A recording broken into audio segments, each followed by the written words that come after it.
Shalom, selamat pagi saudaraku yang dikasihi oleh Tuhan. Kita kembali pada renungan pagi Selasa 3 Juni 2025. Menjadi bijak dan berhasil karena disertai Tuhan. Terambil dari kitab 1 Samuel 18 ayat 14. Demikian bunyi firman Tuhan. Daud berhasil di segala perjalanannya sebab Tuhan menyertai dia. Saudara, bila dilihat dari latar belakang kehidupannya dan pekerjaannya sebagai penggembala beberapa ekor domba, Daud mungkin tidak pernah diperhitungkan akan menjadi seorang pemimpin besar, apalagi menjadi seorang raja bagi bangsa Israel. Daud sendiri menyadari akan hal itu ketika ia ditawari menjadi menantu Raja Saul. Ia berkata bahwa ia tidak layak untuk hal itu karena dia dari keluarga yang sederhana. Ia adalah seorang yang miskin dan rendah. Namun kenyataannya, Daud menjadi semakin bersinar di dalam hidupnya, sehingga ia menjadi bijak dan berhasil. Itu semua tentu karena campur tangan Tuhan yang menyertai langkah hidup Daud. Kita melihat di dalam catatan Alkitab bahwa Daud adalah seorang yang berkenan di hati Tuhan dan yang melakukan segala kehendak Tuhan. Dalam Kisah Rasul 13 ayat 22, dia telah dipilih dan dipanggil oleh Tuhan sendiri untuk menjadi seorang raja, menggantikan Raja Saul.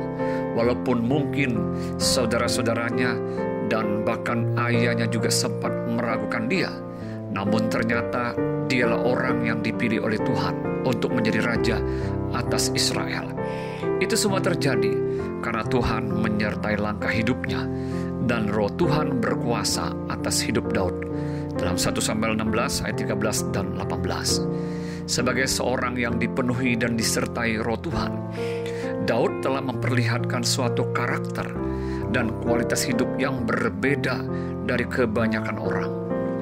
Daud adalah seorang yang rendah hati, taat, dekat Tuhan, setia, dan penuh kasih. Daud memiliki hikmat dan kebijaksanaan melebihi orang-orang lainnya. Tidak heran promosi demi promosi diperoleh oleh Daud. Saat dia dipercaya, maka dia mengerjakan semua kepercayaan itu dengan baik. Dia tetap menjaga hati dan tidak melawan otoritas Raja Saul. Bahkan ketika Saul berniat jahat untuk membunuh dan menyingkirkannya, Tuhan senantiasa menyertai Daud. Meskipun dia ditempatkan di tempat-tempat yang paling berbahaya, namun dia terjaga dan berhasil karena disertai oleh Tuhan.